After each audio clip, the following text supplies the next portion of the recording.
আসসালামু আলাইকুম। নবম শ্রেণীর প্রিয় শিক্ষার্থীরা কেমন আছো? সবাই আশা করি অনেক ভালো আছো। তোমাদের নতুন বই 2025, তো ইংলিশ ফর টুডে যে বইটি দেওয়া হয়েছে তোমাদের, তো আজকে হচ্ছে 17 নম্বর পেজে আমরা রয়েছি। তো লেসন 4 এর মধ্যে রয়েছে, ঠিক আছে। দ্য হুইল অফ সাইক্লোন, অর্থাৎ ঘূর্ণিঝড়ের চাকা, এখান থেকে হচ্ছে আমরা শুরু করব। তো চলো আমরা হচ্ছে প্রথমে শুরু করি। On the afternoon of March 17, 1978, the weather took an odd turn in north Delhi. 1978 সালের 17 মার্চ বিকেলে উত্তর দিল্লিতে আবহাওয়া একটি অদ্ভুত মোড় নেয়। Mid March is usually a nice time of year in that part of India. মধ্য মার্চ সাধারণত ভারতের সেই অংশে বছরের একটি সুন্দর সময়। That chill of winter is gone and the blazing heat of summer is yet to come. The sky is clear and monsoon is far away. শীতের ঠান্ডা চলে গেছে এবং গ্রীষ্মের জ্বলন্ত তাপ এখনো আসেনি। আকাশ পরিষ্কার এবং বর্ষাকাল অনেক দূরে। But that day dark coats appeared suddenly and there were squalls of rain then float an even bigger surprise a hailstorm. কিন্তু সেদিন হঠাৎ করেই কালো মেঘ দেখা দিল, তারপর ঝিরঝিরে বৃষ্টি হলো। তারপরে আরো বড় বিস্ময় এসেছিল, একটি শিলাবৃষ্টি।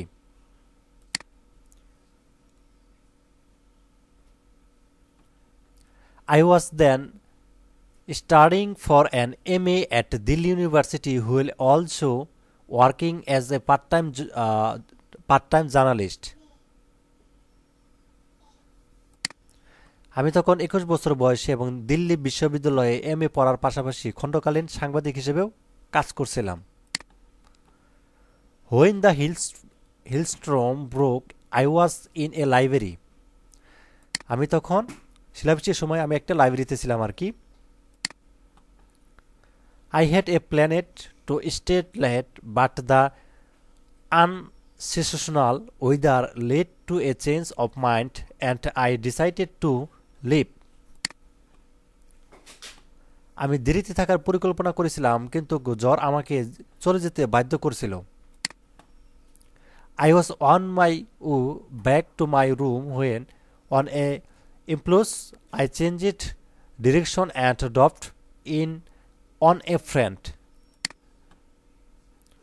কোনো বিশেষ কারণে আমি একটি বন্ধুর সাথে দেখা করার জন্য একটি সংক্ষিপ্ত পথ চলা করার সিদ্ধান্ত নিয়েছি। But the weather continued to worsen as we were chatting, so after a few minutes I decided to head straight back by a route that I rarely had occasion to take. কিন্তু যখন আমি তাকে খুঁজে পাই তখন আবহাওয়া আরও খারাপ হয়ে গেছিল। তাই আমি পরিদর্শনটি সংক্ষিপ্ত করেছিলাম এবং এমন একটি পথ দিয়ে সোজা ফিরে আসি যা আমার খুব কমই নেওয়ার সুযোগ ছিল। আচ্ছা, তারপর হচ্ছে আমরা এখান থেকে দেখব বাংলা অনুবাদ সহ। তার আগে একটি অ্যানাউন্সমেন্ট, নবম শ্রেণী যারা প্রিয় শিক্ষার্থী যারা রয়েছে, তো এই ভিডিওটির কমেন্টে এবং এই ভিডিওটির ডেসক্রিপশনে আমি লিঙ্কটা দিয়ে দিব। তো সেখান থেকে লিঙ্কে প্রবেশ করার পর তোমরা হচ্ছে এসএস স্কুলে এরকম একটি পেজে চলে আসবা। তো তুমি যেহেতু নবম শ্রেণীতে, তুমি হচ্ছে ক্লাস নবম শ্রেণীতে 2025 সালে, তুমি কি বিজ্ঞান শাখায় পড়ো নাকি হচ্ছে ব্যবসা বা মানবিক শাখায় পড়ো? যদি তুমি হচ্ছে বিজ্ঞানে পড়ো তাহলে যে উপরটা সিলেক্ট করবা, ক্লাস 9 বিজ্ঞান লেখা আছে, এখানে সিলেক্ট করবা। দেন হচ্ছে এখানে একটা ডেমো একটা ভিডিও রয়েছে, কেন তোমাদের কোর্সটা করা প্রয়োজন বা ভর্তি হওয়া কেন প্রয়োজন, এবং ক্লাস 9-এর সকল শিক্ষকদের তালিকা এখানে দেখতে পাবা। কে কে কোন বিষয় তোমাদেরকে পড়াবে, কোন কোন শিক্ষক তোমাদের বাংলা, ইংলিশ বা হচ্ছে জীববিজ্ঞান বা হচ্ছে রসায়ন, কোন কোন শিক্ষক তোমাদেরকে পড়াবে, এগুলো বিষয়গুলো দেখতে পাবা। এখন সাথে প্রতি বিষয়ে একাধিক অভিজ্ঞ শিক্ষক কিন্তু রয়েছে এবং তোমরা ইতিমধ্যে জানো তারা কিন্তু ঢাকা ইউনিভার্সিটি এবং বুয়েট এবং অন্যান্য মেডিকেল কলেজের স্টুডেন্ট। তারাই তোমাদের হচ্ছে ক্লাস নেবে এবং হচ্ছে কোর্স সিলেবাস অর্থাৎ সম্পূর্ণ ডাউনলোড করতে পারবে এখান থেকে। এবং এখানে বাম পাশে দেখতে পাচ্ছ কি কি বিষয় পড়ানো হবে। English first paper, second paper তো থাকবে, বাংলা ফার্স্ট সেকেন্ড তো থাকবে, তার সাথে বায়োলজি, আইসিটি, ঠিক আছে, ফিজিক্স, এগুলো তো থাকতেছেই। এবং কোর্স সম্পর্কিত আরও বিস্তারিত জানতে তুমি হচ্ছে এখানে দেখতে পারো। এবং ভর্তি হওয়ার জন্য এখানে ভর্তি হওয়া লেখা আছে, ফোন নাম্বার দিবা, ফোন নাম্বার দিয়ে ওটিপি দিয়ে যাবা, 6 সংখ্যার ওটিপি যাবে, ওটি বসিয়ে তথ্য দিয়ে তো তুমি হচ্ছে এখানে ভর্তি হয়ে যাবা, ঠিক আছে। এবং পরবর্তী সময় তোমার হচ্ছে যে কোর্সটা এনরোল করতে চাও সেটা কিন্তু সহজে এনরোল করতে পারবা। আচ্ছা, তারপর আমরা দেখি I had just passed a busy intersection called মিউরাইস নগর when I heard a rumbling sound somewhere above. তো আমি সবেমাত্র মরিসননগর নামক একটি ব্যস্ত মোড় অতিক্রম করেছিলাম যখন আমি উপরের কোথাও একটা গর্জন শুনতে পেলাম। আচ্ছা, glancing over my shoulder I see a grow top like extension forming on the underside of a dark coat. It grew rapidly as I watched, and then all of a sudden it turned and came placing down to earth এবং heading in my direction. আমার কাঁধের দিকে তাকিয়ে আমি একটি অন্ধকার মেঘের নিচে একটি ধূসর টিউব এবং এক্সট্রুশন তৈরি করতে দেখলাম। তো এটি আমার দেখার সাথে সাথে দ্রুত বৃদ্ধি পেয়েছিল এবং তারপর এটি ঘুরিয়ে আমার দিকে ধাবিত হয়ে পৃথিবীতে নেমে এসেছিল। Across the state a large administrative building, আমি রাস্তা পেরিয়ে দৌড়ে গেলাম তো যেদিকে একটা বড় প্রশাসনিক ভবনের প্রসাদর মনে হচ্ছিল।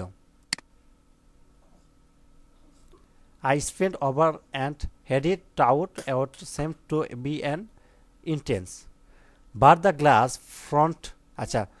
fronted doors were shut and a small crowd stood huddled among outside in the shelter of an overthing. কিন্তু সামনের কাছের দরজাগুলো বন্ধ ছিল এবং একটা ছোট বীর বাইরে একটা ওভারহ্যাংয়ের আশ্রয়ে দাঁড়িয়েছিল। There was no room for me there, so I ran around to the front of the building. সেখানে আমার জন্য কোনো জায়গা ছিল না, তাই আমি ভবনের সামনের দিকে দৌড়ে গেলাম। Spotting a simple balcony, I jumped over the parapet and crouched on the floor. একটা ছোট বারান্দা দেখে আমি প্যারাপেটের উপর দিয়ে লাফ দিয়ে মেঝেতে শুয়ে পড়লাম। The noise quickly rose to a frenzied pace and the wind began to tug এবং fiercely at my clothes. শব্দটি দ্রুত একটি উন্মুক্ত পিছে উঠল এবং বাতাস আমার জামাকাপড়ের দিকে প্রচণ্ডভাবে টানাটানি শুরু করল।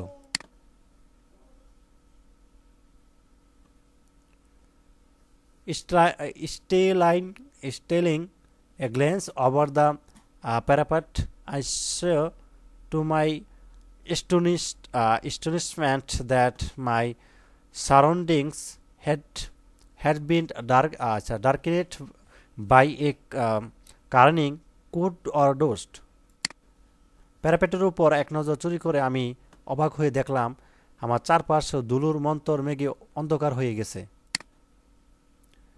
In the dim glow that was shining down from above, I see an extraordinary এবং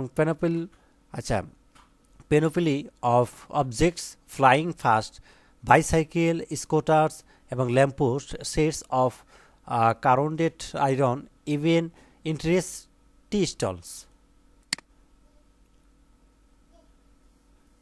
উপর দিকে নিচের দিকে অর্থাৎ জলমল করা আবছা আবায় আমি দেখতে পেলাম যে উড়ন্ত বস্তুর একটা অসাধারণ প্যানেপল এবং সাইকেল, স্কুটার, ল্যাম্পপোস্ট এবং ঢেউতোলা লোহার চাদর, এমনকি পুরো চা stall. In that instant, gravity itself এবং seemed to have been transformed into a well spinning open the fingertip of some unknown power. শেষ মুহূর্তে মধ্যাকর্ষণ নিজেই কোনো অজানা শক্তির অর্থাৎ আঙুল ডগায় কি করতেছিল, চাকায় রূপান্তরিত হয়েছিল বলে মনে হয়েছিল। I buried my head and in my arms and lay still. আমি আমার বাহুতে আমার মাথা চাপ দিয়ে শুয়ে রইলাম। Moments later the noise died down and was replaced by an ears এবং silence. শেষ পর্যন্ত মুহূর্তে পরে গোলমাল হয়ে যায় এবং একটি ভয়ঙ্কর নীরবতা দ্বারা প্রতিস্থাপিত হয়। When at least I climbed out of the balcony, I was confronted by a scene of devastation such as I had never before beheld. শেষ পর্যন্ত যখন আমি বারান্দা থেকে উঠেছিলাম তখন আমি এমন ধ্বংসাত্মক দৃশ্যের মুখোমুখি হয়েছিলাম যা আগে আমি কখনো দেখিনি।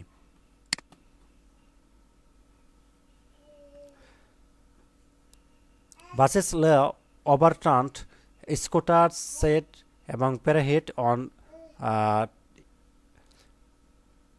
treetops, walls had been ripped out of buildings এবং exposing interiors in ways এবং ceiling fans had been twisted into tolling like এবং spirals.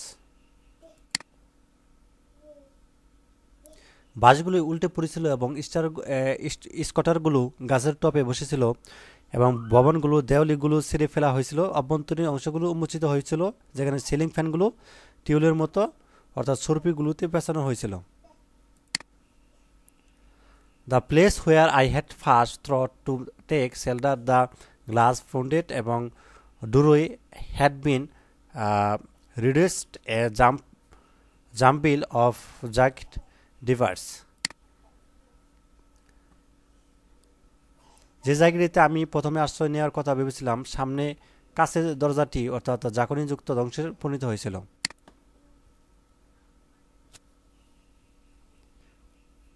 The panes had shattered and many people had been wounded by the shards.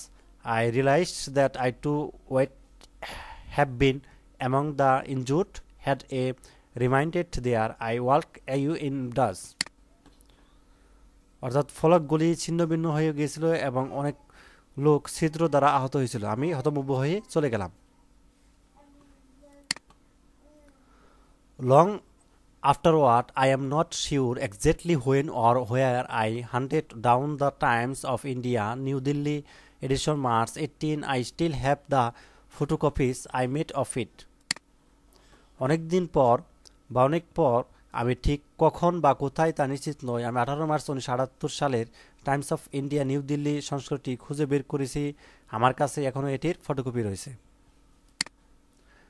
30 days is the banner headline 700 hurt as Cyclone hits North Delhi.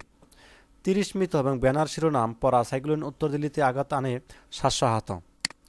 তো এই পর্যন্ত সংক্ষিপ্তভাবে এখানে শেষ। এখানে তোমাদের হচ্ছে বাংলা অনুবাদ সহ পড়লাম। তো পরবর্তী পর্বে হচ্ছে আমরা এগুলোর হচ্ছে যে আনসার সেগুলো দেখব দ্বিতীয় পর্বে। তো ধন্যবাদ সবাইকে এই ভিডিওটি দেখার জন্য। আল্লাহ হাফেজ। আর যারা এখনও এসিএস ফিসার স্কুলে ভর্তি হয়নি অবশ্যই ভর্তি হয়ে যাও।